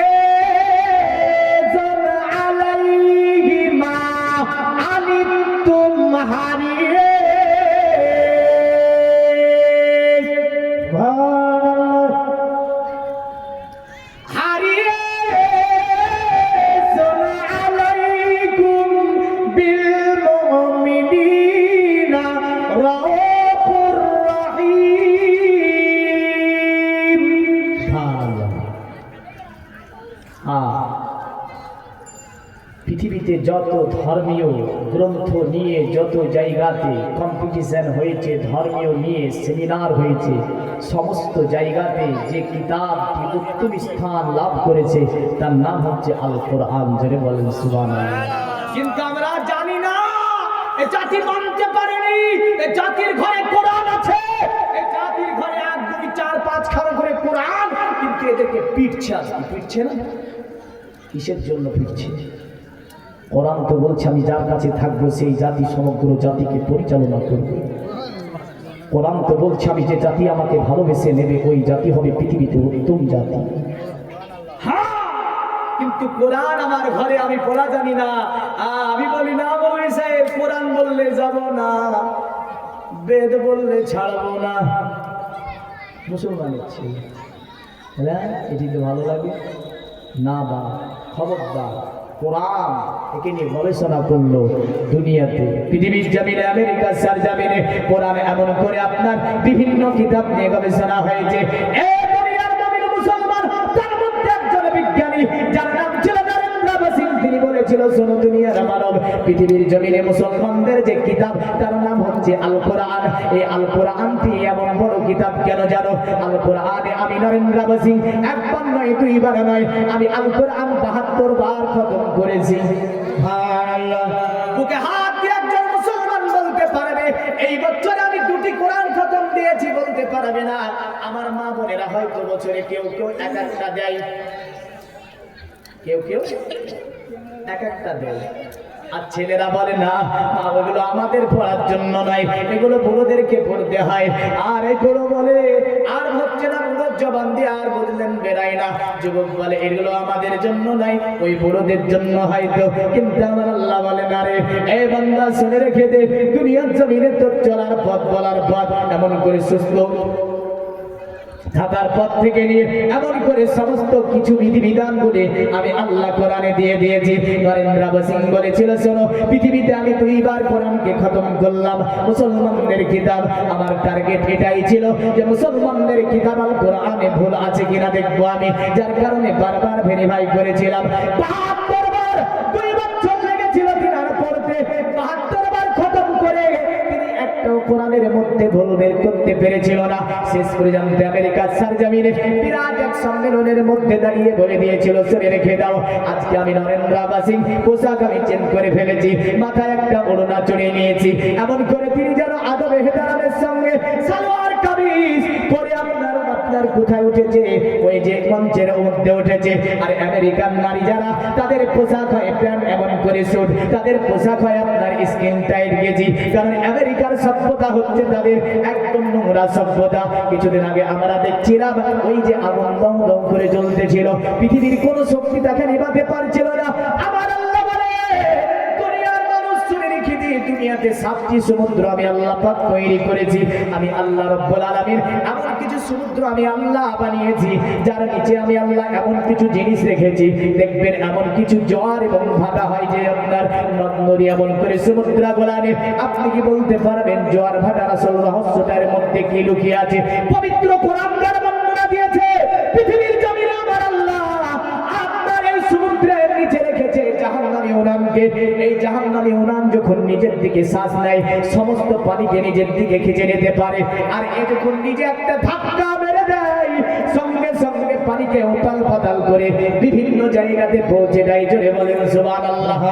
দুনিয়ার জমিনে আল্লাহ বলে এই বান্দা, দুনিয়ার কোনো পানি দিয়ে জাহান্নাম মেটানো যায় না। রাসূল বলেন দুনিয়াতে যদি জাহান্নামের 1 ডল পরিমাণ আগুনকে ঢেলে দেওয়া হয়, সমগ্র পৃথিবীকে পুড়িয়ে দেবে। অতএব এই আগুন নিভানোর ক্ষমতা কারো না। তাহলে জাহান্নামের আগুন নিভানো যাবে? নিভানো যাবে না। আমেরিকার পোশাক হচ্ছে খুব খারাপ। আমার সমাজে পোশাক খারাপ এসেছে না আসেনি? কি থেকে হয়েছে? কিছু সামাজিক বিষয় শুনুন। এক ঘটনাকে তো আমি 2 ঘন্টা বুঝিয়ে দিতে পারি না, আরাম করে পারি। একটা ঘটনা নিব তো 2 ঘন্টা বুঝিয়ে দেবো, কিন্তু কিছু পাবেন না, ওদেরকে কিছু পাবেন না। এই ঘটনা শুনবেন, বাড়ি যাবেন। হ্যাঁ, আর আমার সমাজে এগুলো কেন? কার্টুন দেখে। কি দেখে? কার্টুনে পূজা দেয়, তাই না? আপনি কি দেখাতে পারবেন একজন সনাতন বাড়িতে একজন মৌলভী সাহেবের ওয়াজ চলছে জোরে জোরে? বাজাবেন? এমন করে আমার ঘর আমার সমাজে সিরিয়াল দেখে বুঝলেন, সিরিয়ালের কাজা হবে না? না হবে। ভাত খাওয়া কাজা হবে, রোজার কাজা হবে, নামাজের কাজা হবে, স্বামীর খিদমতের কাজা হবে, কিন্তু সিরিয়ালের কাজা হবে না। সব কাজা করবে। আর ওই সিরিয়াল দেখে দেখে বললেন সিরিয়ালে যেমন স্টাইল, ও বলে আমি এই স্টাইলটা নেব। সিরিয়ালে যেমন ওড়না দিয়েছে, ও বলে ওই রকমই স্টাইল করব। সিরিয়াল যেমন করে কাপড় পরা শিখিয়েছে, ও বলে আমি এমন করি কাপড় পরবো। সিরিয়াল যেভাবে আপনার কি ওই যে সালোয়ার কামিজ বানিয়েছে, এমনই করে নাকি এই সালোয়ার কামিজ বানাবে। সিরিয়াল যেভাবে চুল কেটেছে, এও নাকি ওইভাবে চুল কাটবে। মুসলমান শুনে রেখে দিন, নবীজি বলে সবে এমন একটা জামানা আসবে, আমি নবীজি বলে দিচ্ছি সমগ্র পৃথিবীকে অন্য জাতিরা ক্রস করার চেষ্টা করবে। ওই জামানাতে ঈমানটা রাখা বড় কষ্ট হবে, ঈমানটা রাখা এত কঠিন হবে, হাতে আগুনের আঙ্গুরা রাখতে পারবে, কিন্তু ঈমান রাখাটা এর চেয়েও কষ্টদায়ক হবে। বর্তমান সময়ে আমরা যদি দেখতে যাই, ঈমান রাখা আগুনের চেয়েও বড় কঠিন হয়েছে। তোমাদের দুটি কথা বলে যাব, যেহেতু স্মরণে এসেছে তবে তোমাদেরকে সাবধান করিয়ে যায়। আল্লাহর নবী বলেছে, শোনো নারী, তুমি সর্বময় পর্দা করবে। আমি নবী যে পোশাক তোমাদেরকে দিয়ে গেলাম, এমন পোশাক তোমরা পরিধান করবে। এই নারী, তোমার মাথার তালু থেকে নিয়ে পায়ের তালু পর্যন্ত ঢাকা থাকবে, এটাই হচ্ছে শরিয়ত। তোমার অঙ্গ প্রত্যঙ্গ কেউ দেখতে পাবে না, এটাই হচ্ছে শরিয়ত। এই নারী, তোমার অধিকার রাসূলুল্লাহ ফিরিয়ে দিয়েছে। মনে করো না যে তোমাকে রাসূল একদম পোশাকের মুখটা বৃদ্ধি করে ঘরের মধ্যে নিয়েছে। না, তোমাকে তোমার অধিকার কোন জ্যোতিষী মনোঋষি কোন জ্ঞানী গুণী বিজ্ঞানী ফিরাতে পারেনি। আব্দুল্লাহ ছেলে মোহাম্মদ দুনিয়ার জমিনে আসার পরে ওগো নারী, তোমার অধিকারকে আমার নবী কত সুন্দর করে পাইয়ে দিল। আমার নবী বলল, শুনে রেখে দাও। আমার নবী বলল, প্রতিটা সন্তানের জান্নাত হচ্ছে মায়ের কদমের নিচে। প্রতিটা সন্তানের জান্নাত। হাদিসটার বর্ণনা হচ্ছে নাসাই, মিশকাত, এমন করে মুসনাদে আহমদের মধ্যে জাহিমা রাদিয়াল্লাহু তাআলা আনহু থেকে হাদিসটা এভাবে বর্ণনা। আন জাহিমা রাদিয়াল্লাহু তাআলা আন জাইলান নবী সাল্লাল্লাহু আলাইহি সাল্লাম আরাদতু আন আবজু ওয়া কাদ জিতু আশতাশিরুকা ক্বালা মান লাম উম্মি। তিনি বললেন, ক্বালা নাম। নবী বললেন, ক্বালা আলজিমুহা ফা ইন্নাল জান্নাতা ইনদা রিজলিহা। একজন সাহাবী এসে বলছে, নবী, আমি যুদ্ধ করতে যাব। কোথায় যাবে? যুদ্ধ করতে যাবে। তো নবীজি বলছে, কেন? বলে, আমি যুদ্ধ করে জান্নাত নেব। কি নেবে?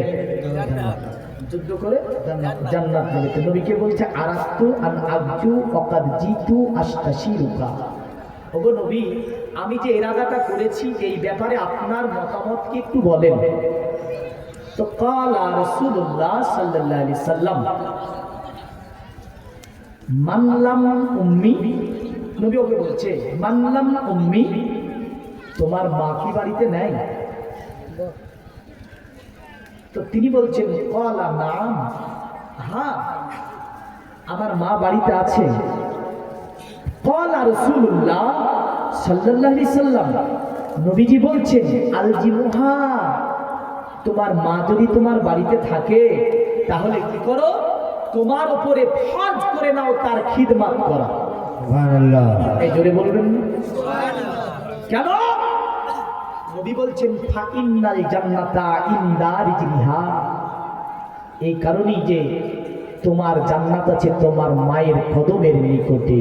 সুবহানাল্লাহ, তাকবীর, নারে সালাত, নারে হায়দারি, মাসলাকে আলা হযরত ওলি আল্লাহ কা দামান, খাজা কা দামান। তো নবীজি বললেন, কদমের নিকটে। যদিও অন্য হাদিসে আছে তাহাতা রিজলি, মানে তোমার জান্নাত হচ্ছে মায়ের কদমের নিচে। জোরে বলো সুবহানাল্লাহ। আবু দাউদের একখানা হাদিস বলি তাহলে মায়ের সম্পর্কে, তারপরে বুঝবেন। ওই যে নারীর কথা বলছিলাম, পোশাক আমি বলবো না, বুঝলেন? এখন কিসের জন্য আজকে সভাপতি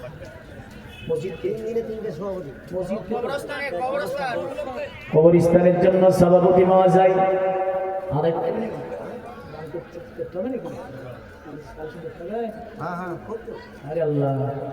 দেখেন, সভাপতি মহাশয় বলে, আমি 500 টাকা দিলাম কোথাকার জন্য? গোরস্থানের জন্য। সভাপতি মহাশয়ের দামকে আপনি কবুল করুন, কালেকশন তো চাইবো না। যদি মনে করেন দেব, দিতে পারেন, দোয়া করে যাবো ইনশাল্লাহ। মুসাফির হালাতে রয়েছি, দোয়া করে যাবো, আল্লাহর দরবারে কবুল হবে। কারণ দুনিয়াতে অনেক টাকা পয়সা ব্যয় করেছি, এগুলো সব জমা থাকবে। জোরে বলেন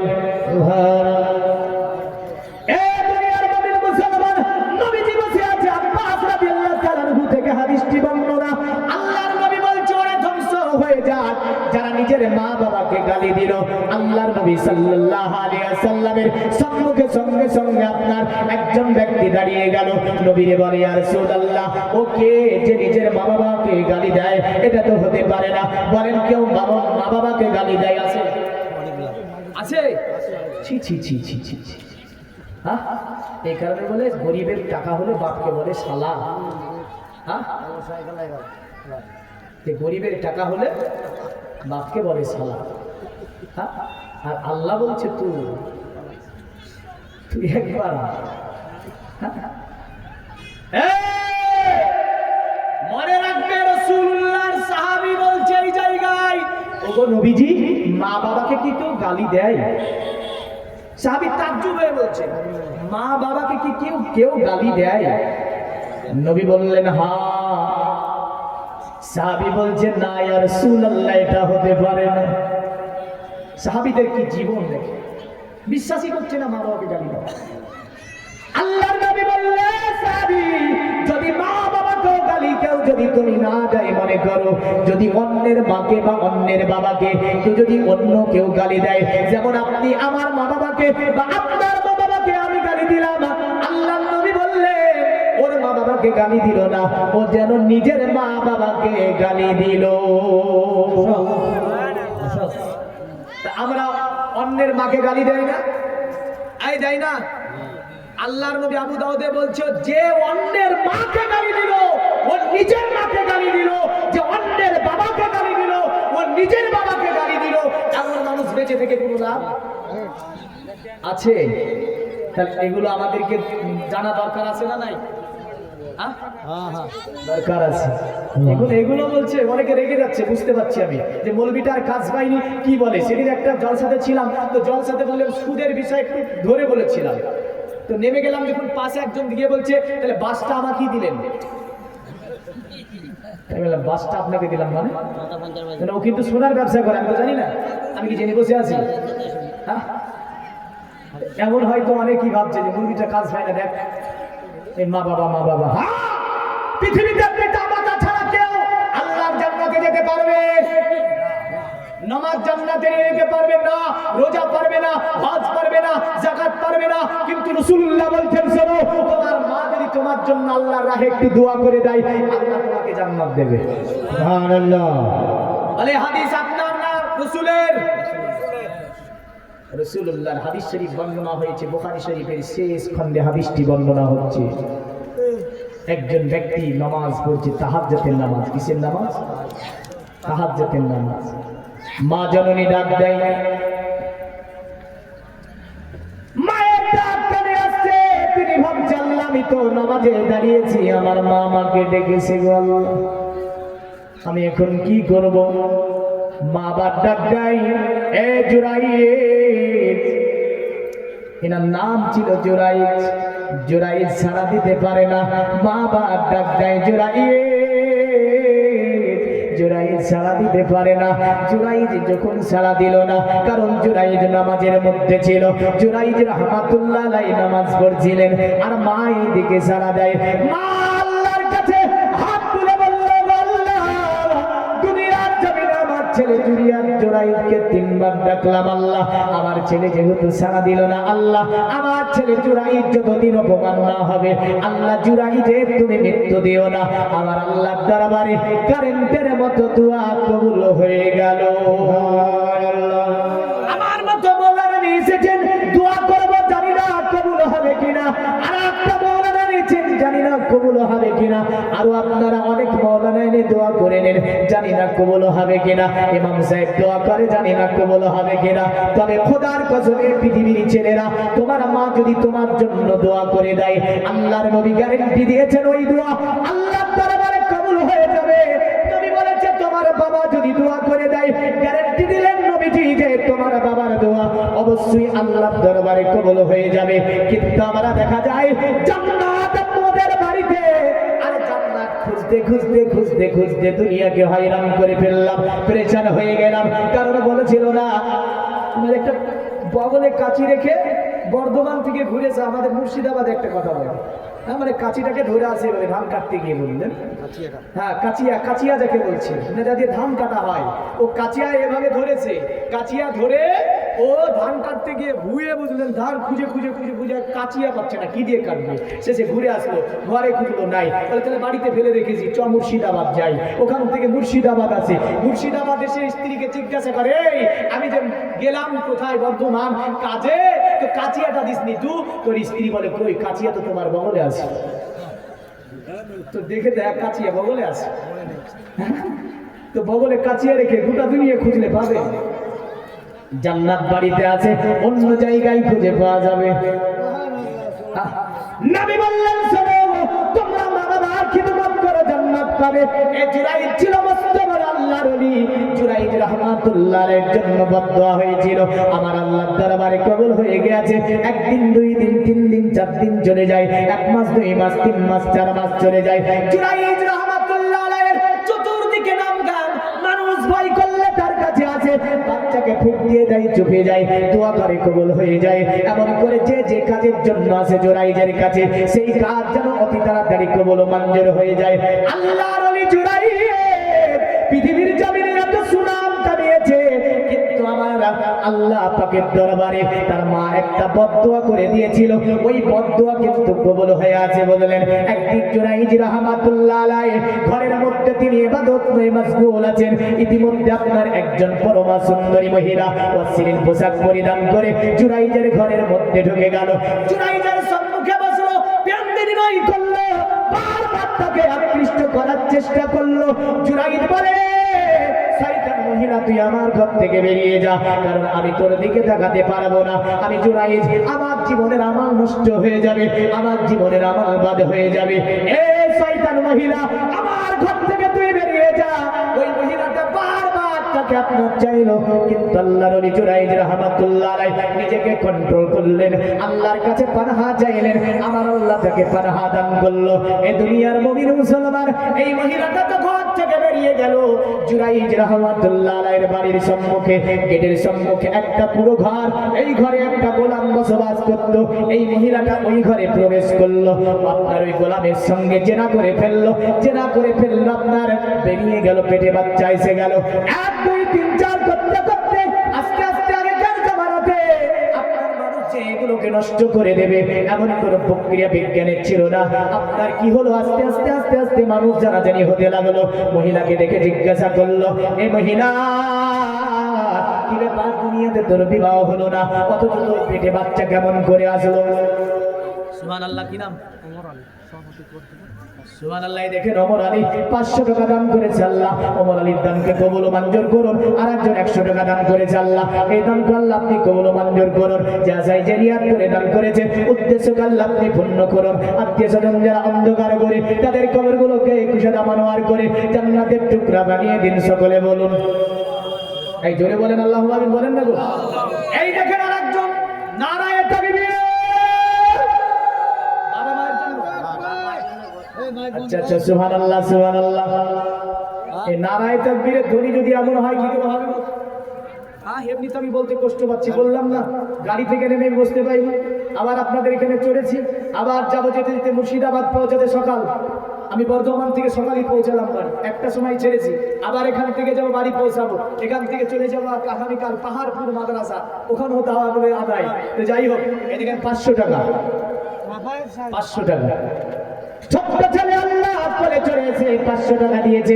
ছেলেটির ব্রেনকে বানিয়ে দিন, ব্রেনকে প্রকার করুন, সুশিক্ষায় শিক্ষিত করুন, জিন শয়তানের নজর থেকে হেফাজত করুন। আর একজন বাবা মায়ের জন্য 500 টাকা দিয়েছে, এ দান আল্লাহ আপনি কবুল করুন। বাবা মার কবরকে আল্লাহ রিয়াজুল জান্নাত বানিয়ে দিন। আর একজন 500 টাকা দিয়েছে আল্লাহ, এ দানকে আপনি কবুল মঞ্জুর করে নিন। আশা আকাঙ্ক্ষা পূর্ণ করুন, দুনিয়াবি মুসিবত থেকে হেফাজত করুন, দুনিয়াবি বালা দুনিয়ায় দাফন করে দিন। আসমানি বালাকে ওগো আমার আল্লাহ আসমানে উঠিয়ে নিন। এই দেখেন আরেকজন চাচা এখানে এসে 500 টাকা দান করেছে আল্লাহ, চাচার হায়াতকে দারাজ করুন, অসুখ বিসুখ থেকে হেফাজত করুন, মুসিবত থেকে হেফাজত করুন। এমন করে দুনিয়ার জমির আল্লাহ ইসলামের চাতলে শান্তিময় জীবন যাপন। আচ্ছা, নামগুলো বলেও দাম দেওয়া যায়, আপনার নামগুলো বলে যাবেন, ইনশাআল্লাহ দোয়া করবো। তবে আদায়ের সময় নষ্ট করবো না, আমি ওয়াজ করতে ভালোবাসি, আদায়ের চেয়ে দেখেন। হ্যাঁ, কি নাম? দৌলত হোসেন, নারায়ে তাকবীর। হাই হাই হাই, এই যে মে করবো আমরা, তাহলে তো সিংহের জাতকে ফিরবে না। হ্যাঁ, কি নাম? দৌলত হোসেন। 500 টাকার কথা জিন্দাবাদ বলে, আরো জোরে বলে। এই সিংহের যারা খুঁজবেন, এক বাঘ বুঝবেন হোম করে ধরে ছাগল, তো ছাগল ধরতে গিয়ে দেখছে একটা বাঘের কান ধরে টেনে নিয়ে গিয়ে আপনার দেখা যাচ্ছে জঙ্গলে খেতে গিয়ে কি ব্যাপার রে, তুই তো আমি ছাগলের দল থেকে ধরলাম, বাঘ কি করে হলো? তাহলে আমি বাদ, ছাগলের দলে থাকি, ছাগলের দুধ খেয়ে মানুষ হয়েছি। এর এত রাগ উঠে হচ্ছে, শোন, তো যদিও ছাগলের দুধ পান করে মানুষ হয়েছিস, কিন্তু জাতিতে বাঘ, বাঘের যে একটা হুঁ বলে শব্দ আছে, ওটাও হারিয়ে ফেলেছিস। আমরা জাতিতে হচ্ছে মুসলিম। এই মুসলিমের নারাই তাকবীর, আল্লাহু আকবার, নারাই রিসালাত, ইয়া রাসূলুল্লাহ ধ্বনিতে বাইতুল আকসাকে ছেড়ে দিয়ে সকলে এক সময় পালিয়ে গিয়েছিল। জোরে বলুন তো নারাই তাকবীর, আল্লাহু আকবার বলবেন, কারণ নারাই তাকবীর মানে আল্লাহু আকবার, নারাই রিসালাত, দ্বীন ইসলাম। আল্লাহ যে উদ্দেশ্যে দান করেছে উদ্দেশ্যে পূর্ণ করুন। আরেকজন 600 টাকা দান করেছে আল্লাহ গোরস্থানের জন্য। দুনিয়াতে গাড়ি বাড়ি টাকা পড়ি এমন করে অনেক কিছু আল্লাহ তৈরি করেছে, কিন্তু অন্ধকার কবরের জন্য যেগুলো করছে দান, আল্লাহ দানকে কবুল মঞ্জুর করে নিয়ে তাদের আশা আকাঙ্ক্ষাকে পূর্ণ করুন, হায়াতকে দারাজ করুন, আল্লাহুম্মা আমিন। সুবহানাল্লাহ। একজন 500 টাকা পাঠিয়েছে, আল্লাহ কিনা দানকে কবুল মঞ্জুর করুন। গোলাম মুস্তাফা, নারায়ে তাকবীর, আল্লাহু আকবার বলেন জোরে, আল্লাহু আকবার। গোলাম মুস্তাফা 500 টাকা পাঠিয়েছে, সুবহানাল্লাহ সুবহানাল্লাহ। গোলাম মুস্তাফার দানকে আপনি কবুল মঞ্জুর করুন, হায়াত দারাজ করুন, দুনিয়া মুসিবত থেকে ইবাদত করুন। আল্লাহ আত্মীয়-স্বজন যারা অন্ধকার করে তাদের কবরগুলোকে কুশাদা মারওয়ার করে জান্নাতের টুকরা বানিয়ে দেন। সকলে বলি আল্লাহুম্মা আমিন। আল্লাহুম্মা সাল্লি আলা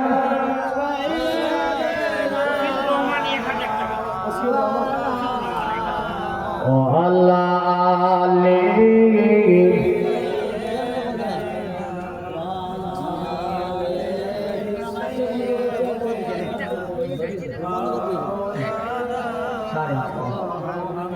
ওসিউর রহমান 1000 টাকা দান করেছে আল্লাহ গোরস্থানের জন্য।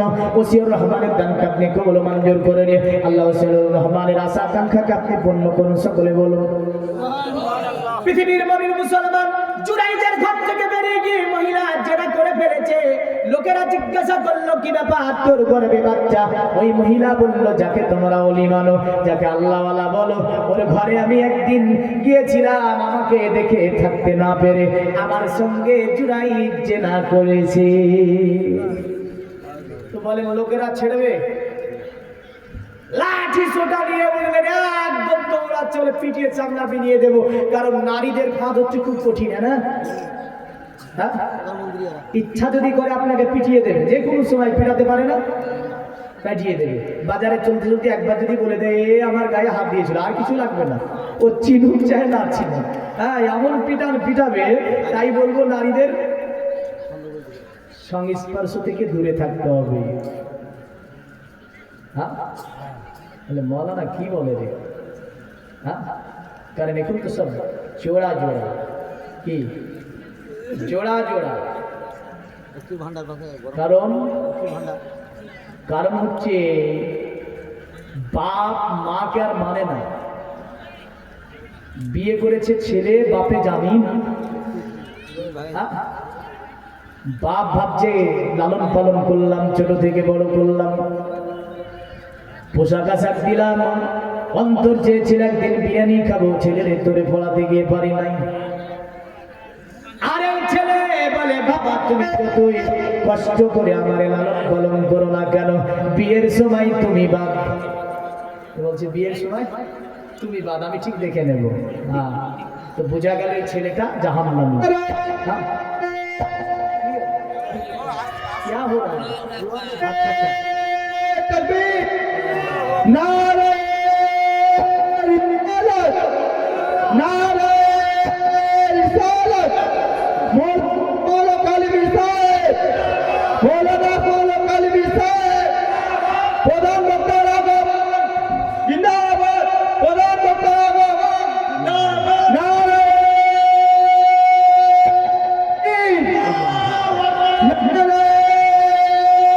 रिसालत, नारे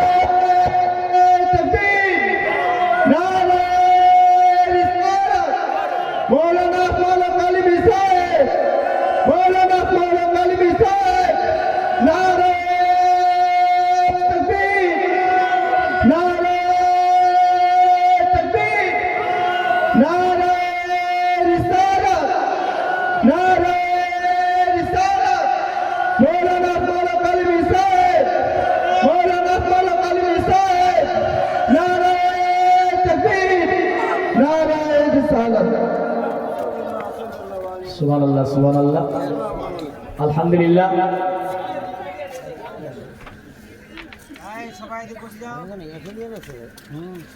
আমরা ছড়িয়ে ছিটে না থেকে গুছিয়ে বসে যাই, যেহেতু প্রধান বক্তা এসে গিয়েছে। হ্যাঁ, হ্যালো যেটা বলতেছিলাম যে জুরাইজ রহমাতুল্লাহ আলাইহি তিনার উপর আক্রমণ, তো তিনি লোকেদের বলল আমাকে একটু সুযোগ দাও, মাত্র 2 রাকাত নামাজ পড়বো। জোরে বলল। আল্লাহকে ডাকতে গেলে কিসের মধ্যে ডাকতে হবে? নামাজের মাধ্যমে। 99 নয়, মোটামুটি 95% নয়, বর্তমান মুসলমান 99% নামাজ পড়ে না। ঠিক না ভুল? বলেন জান্নাত কি তো সোজা? আমরা ভাবছি যে ওয়াজ করবো, বছরে একটা করে বড় করে জালসা দিব, 7টা গরু জবাই করবো, জান্নাতে চলে যাবে। এই রাগ করবেন না, হ্যাঁ করেন, মুস্তাহাব আছে, এগুলি কি আছে? মুস্তাহাব আছে। কিন্তু নামাজ না পড়ে যে গুনাহ হবে, পৃথিবীর কোন আমল দিয়ে গুনাহ ঢাকতে পারা যাবে? যাবে না। পৃথিবীর কোন আমল দিয়ে গুনাহকে ঢাকা সম্ভব হবে না। কিন্তু মনে রাখবেন, যদি 5 ওয়াক্ত নামাজ, রোজা, হজ, যাকাত, ইসলামের এগুলো করে যান, অন্য নফলে যদি কমি থাকে, আপনাকে আল্লাহ জান্নাত দেবে। আল্লাহ উপঢৌকন থেকে আপনি বঞ্চিত থাকতে পারেন, নফলের জন্য আল্লাহ পাক পার্সোনাল তাকে উপঢৌকন দেয়। জোরে বলেন সুবহানাল্লাহ। আর একটা বিষয় হচ্ছে পিতামাতার খিদমত। একাধিক পিতামাতা রমাজান আসছে, বুঝলেন? ও ভ্যারাইটিস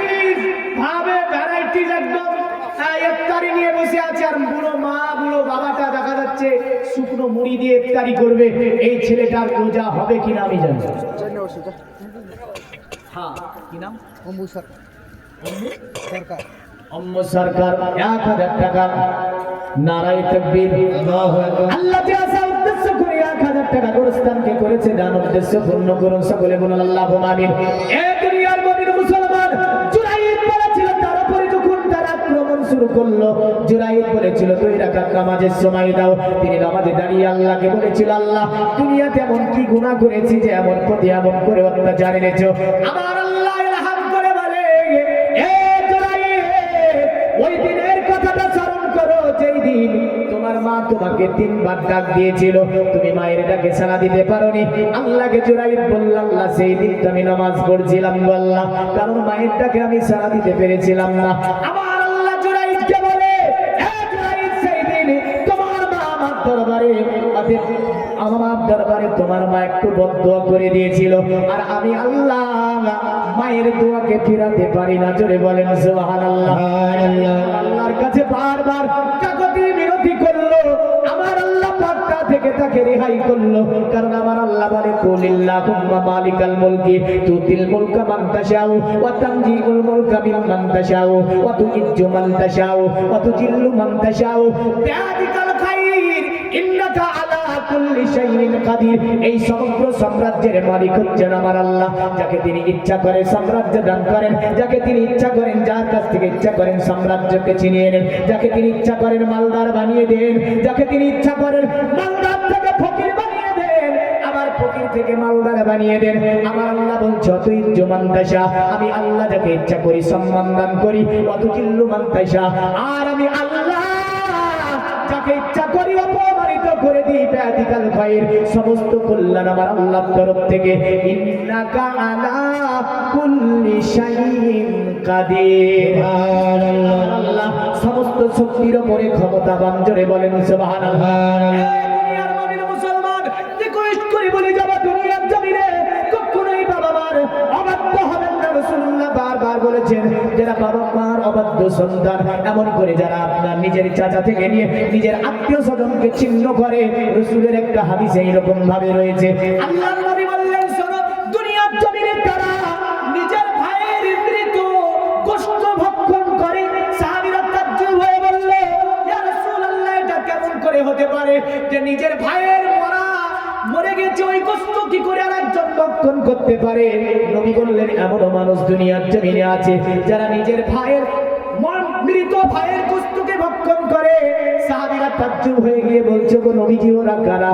আল্লাহর নবী বলল শুনে রেখে দাও, ওরা তারা যারা দুনিয়ার জমিনে আপন ভাইয়ের হককে মারে, এমন করে সম্পর্কে ছিন্নতা তৈরি করে, এরা যেন নিজের ভাইয়ের মরা গোশত ভক্ষণ করে।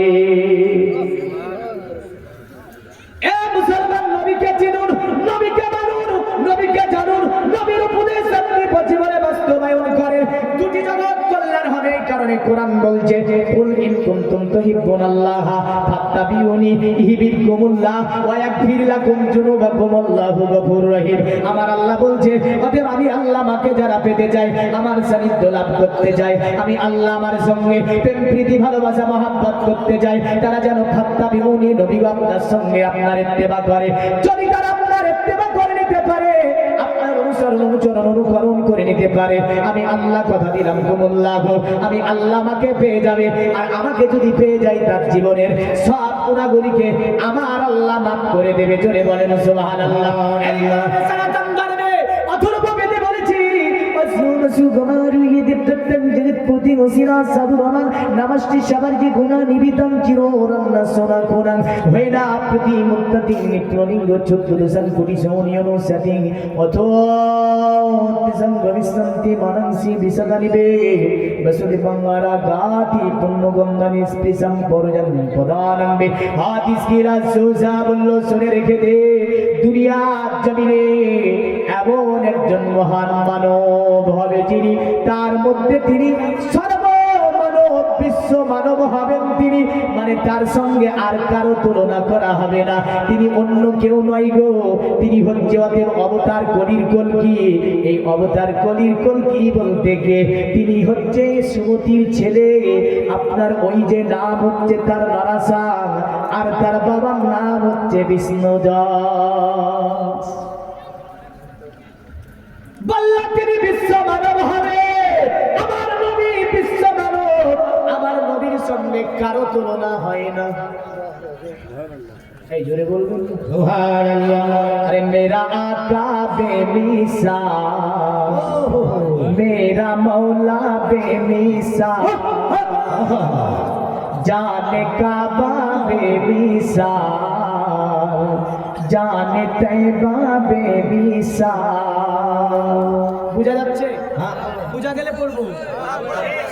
চমকে পায়ে সর কার রুহুল আমিন, বলতে কানে গিয়ে, বলতে কানে গিয়ে, বলে দেখানে গিয়ে आप जैसा हंसी के मेरे आका की को ई मिसालों नहीं। কতটা বুঝেছেন জানি, ছোট্ট করে বলে দিই, চুমকে পায়ে সরকারে রুহুলে আমি, মানে আমার নবীর কদমে চুমা দেয় জিবরিলে আমি। চুমা দিয়ে বলে, বলে দেখা নেহি, बोले देखा नहीं आप जैसा हसी। আমি জিবরিল দেখিনি, দেখিনি আপনার মতো এত সুন্দর মানব। আরে মেরে আকা কি কো ই মিসালো নেহি, मेरा आका बेमिसाल, मेरा मौला बेमिसाल, जाने काबा बेमिसाल, जाने तैबा बेमिसाल, बेमिसाल बेमिसाल बेमिसाल बेमिसाल, मेरे आका की को ई मिसालों ने।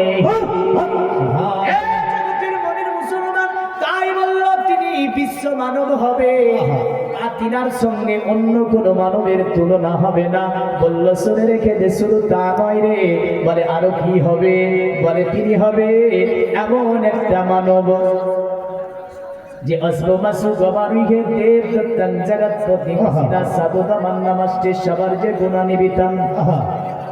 যত গুণ, যত সৎ গুণ, সৎ চরিত্র রয়েছে সব যেন তিনার মধ্যে পাওয়া যাবে। তিনি আর অন্য কেউ নয় গো, তিনি হচ্ছে আপনার আব্দুল্লাহ ছেলে মোহাম্মদ, যাকে কোরআন বলেছে ইন্নাকা আলা খুলুকিন আযীম। এ নবী, আপনি উত্তম চরিত্রের অধিকারী। বললে ওই যে ছেলেটার কথা বলো, চেহারা কেমন হবে গো, দেখতে কেমন হবে? বলে শোন, ভাষা দিয়ে তার চেহারা বোঝাতে পারবো না। বলে কেন গো? বলে চিররান্না সোনা খোনা হইনা প্রতি মুদ্দাতিন। মানে তার চেহারাতে যেন আসমানের চন্দ্র হার মানবে, তার চেহারাতে যেন 14 তারিখের চন্দ্র হার মানবে। কারণ তার চেহারা থেকে আলোক রশ্মি বিচ্ছরিত হবে, তার শরীর থেকে আলোক রশ্মি বিচ্ছরিত হবে, তা থেকে অন্ধকার দূরভূত হবে। जुल्फों को रुख से हटा, जरे बोलूं जुल्फों को रुख से हटा दो तो कमर शर्माए। ए जुल्फ तो नबी जी सल्लल्लाहु अलैहि वसल्लम जुल्फों को रुख से हटा दो तो कमर शर्माए, मुस्कुरा दो तो अंधेरों में शहर हो जाए। ওটাই বললাম, চিররান্না সোনা কোনা গয়না প্রতি মুদ্রা তিনার চেহারা থেকে আলোক রশ্মি বের হবে, অন্ধকার দূরভূত হবে। তার মানে নবী নূর না মাটি? নূর।